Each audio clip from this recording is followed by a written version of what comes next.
My stepfather said he'd help me pay for med school if I took care of his dying mother. I did for 18 months straight. At her funeral, he announced, "We're cutting costs. No more tuition payments." I was numb, until a letter arrived in the mail with her handwriting.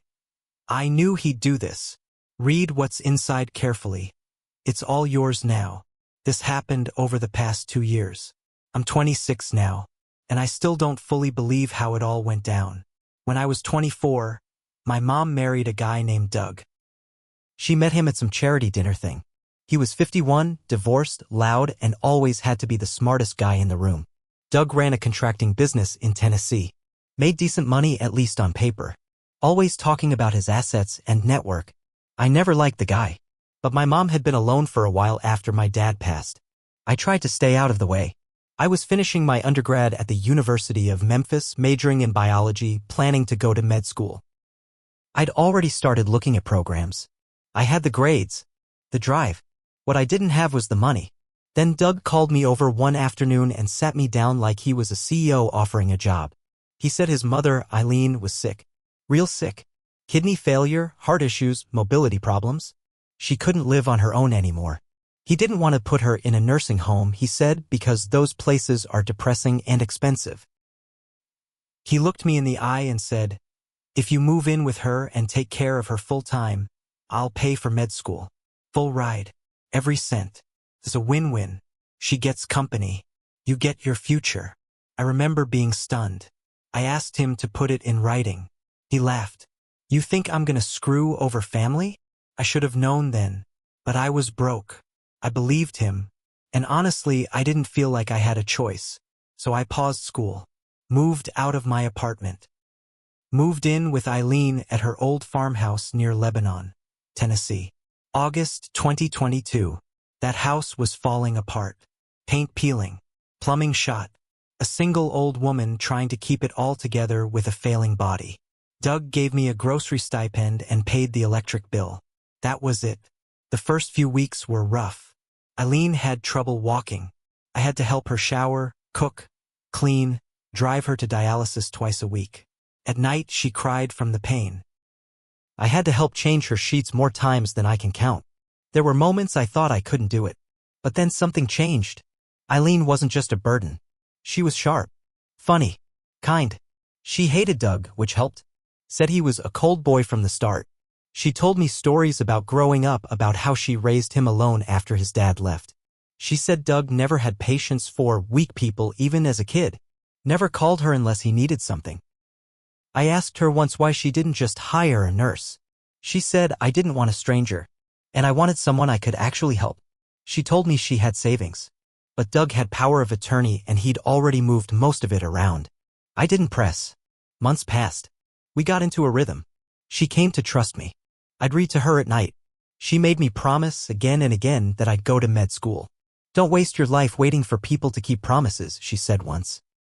She died in her sleep in January. Quiet. Peaceful. I sat with her body for 2 hours before calling hospice. I just couldn't let her go. The funeral was small. Gray skies. Wet grass. Doug wore a black suit and fake tears. My mom didn't say much. After the service, Doug pulled me aside.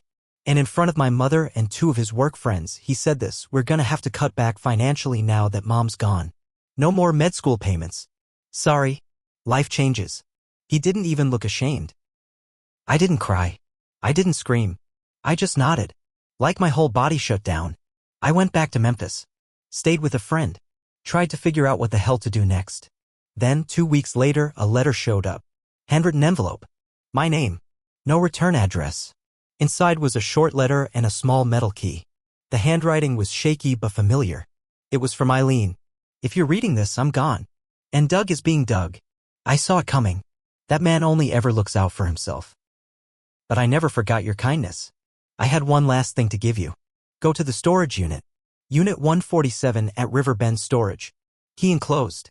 Use the documents there. They're yours. I made sure of it. Don't tell him. Just act." My hands were shaking. I drove to the unit that same day.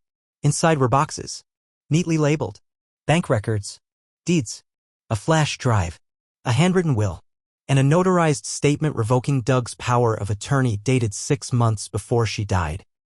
Turns out, Eileen had moved everything she still owned, her house, her savings, even an old investment account, into a trust.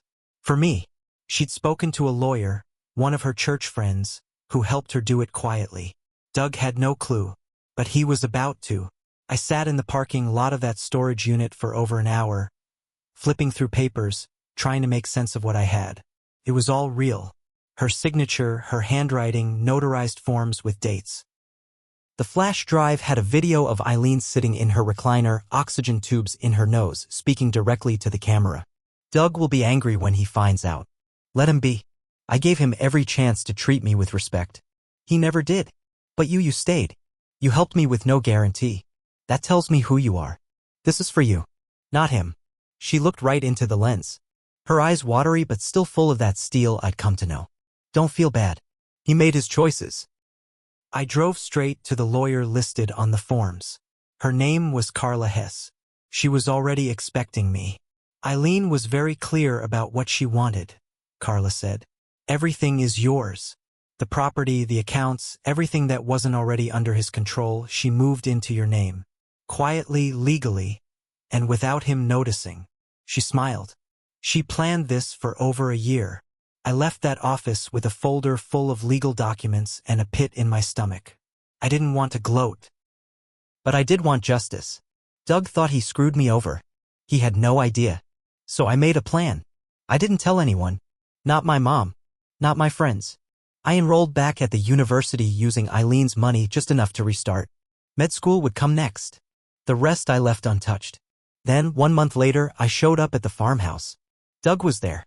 He'd driven out, supposedly to check on things. He was inside, drinking a beer on the back porch like he owned the place. He didn't see me pull up.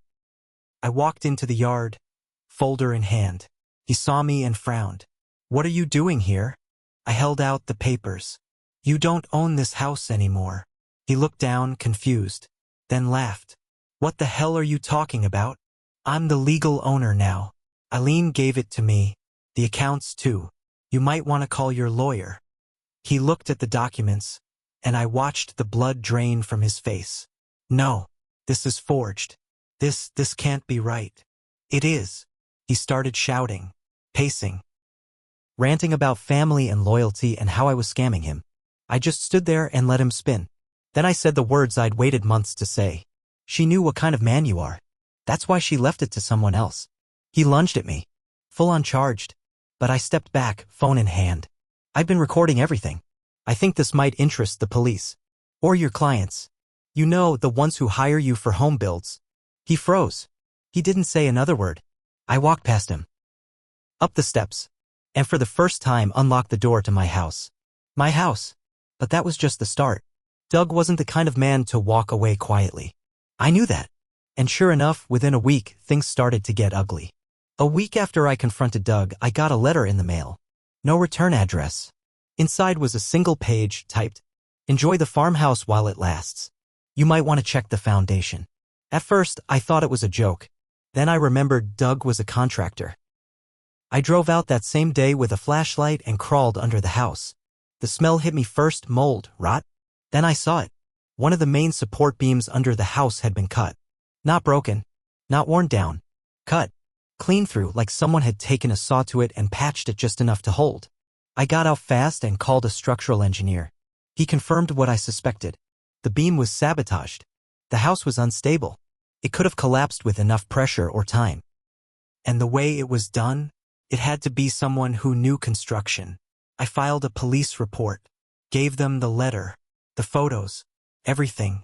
But there was no proof linking it directly to Doug. No cameras. No witnesses. I knew it was him. I just couldn't prove it. That's when I started digging. If Doug wanted war, he'd get it. I went to the county records office, pulled permits, contracts, property records. I looked into every house he'd built in the past 5 years. It didn't take long. There were red flags, complaints, quiet settlements. One family sued him after their foundation cracked within a year. Another had a ceiling collapse. Doug paid them off to keep things quiet. I started collecting names, statements, I even reached out to a woman who'd lost her savings after a custom home build went sideways. I told her what Doug had done to me. She told me she still had the original contract and emails. We met at a diner outside Nashville and talked for 3 hours. By the end, we had a plan. Doug had skated by for years because he kept people isolated. Angry. Scared. But not anymore. Over the next 2 months, I helped gather every document, every photo, every text message these families had. We put it all into one massive file and sent it straight to the Tennessee Licensing Board, the IRS, and a few journalists I found through Eileen's old church contacts. Then I waited. The first hit came in April. A local Nashville paper ran a piece. Contractor accused of fraud, unsafe building practices. Doug's name was right in the headline. By May, his phone number was disconnected. His website vanished. His office emptied out. But that wasn't the twist. The twist was my mom. She called me late one night, crying. Said Doug had left. Took most of her savings. Maxed out their joint credit cards. Gone. I didn't know, she kept saying. I didn't know he was like this. I didn't have the heart to tell her she did. She just didn't want to see it. She asked if she could stay with me for a little while. I said yes. I still don't know if that was the right move. Because Doug isn't gone. And I don't think he's finished with me. My mom moved in with me at the farmhouse 2 days later. She looked thinner, worn out, said she hadn't heard from Doug in over a week. He drained their joint account, took everything he could, including her car. I can't believe he'd do this, she kept repeating. But deep down I think she could. She just didn't want to believe it. We kept to ourselves for a while. She took the guest room. I tried to focus on classes, but there was always this tension in the air. We were both waiting for the other shoe to drop. It finally did in late May. I came home from class one afternoon and found the front door cracked open. My mom's purse was on the floor. Her phone was on the table, screen smashed. I ran through the house calling her name. Nothing. Then I checked the back. Doug was there. He had my mom by the arm, dragging her toward his truck parked on the gravel path. She was struggling, crying. He saw me and froze. You call the cops, she gets hurt, he said. I didn't say a word. I just walked back inside. I wasn't going to call the cops. I already had. I'd put cameras around the house a month earlier after the foundation threat. Everything he was doing was on video. And I'd set the system to auto-send alerts when the doors were forced. Police were already 5 minutes out. I walked back outside slowly. You can't win, Doug, I said. It's all recorded. The assault. The break-in. You're done. He looked at me like he wanted to kill me. You ungrateful little piece of, he yanked harder on my mom's arm.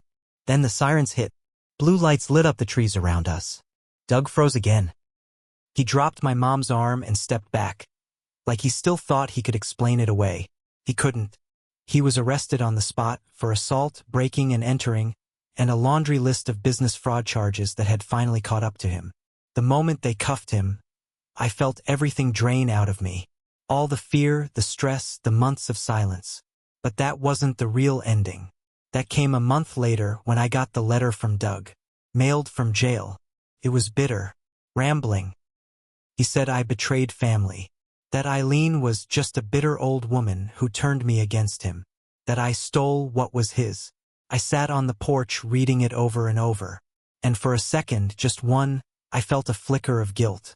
Not for him, for my mom. Because she'd chosen him. She let him into our lives. And even after everything, part of her still missed him. That was my mistake. I thought she'd be angry like I was. But grief is complicated. So I gave her a choice. This house is mine now, I said. You're welcome to stay. But not if you still believe he's a good man. She cried, packed a bag, moved in with her sister. We haven't spoken since. That was 6 months ago. Now I'm back in school full-time. Med school is still ahead, and Eileen's trust is paying for every cent. Sometimes I walk the halls of that quiet farmhouse and remember holding her hand while she slept. The way she whispered, "Don't waste your life." I didn't. Doug's still in jail. Facing trial soon. His name is dirt in town. His business is dead. And I'm alive. Not just breathing. Living. Because when someone tries to use you, silence you, bury you, you can either stay quiet Or you can dig yourself out and make damn sure they regret ever underestimating you. I chose the second one.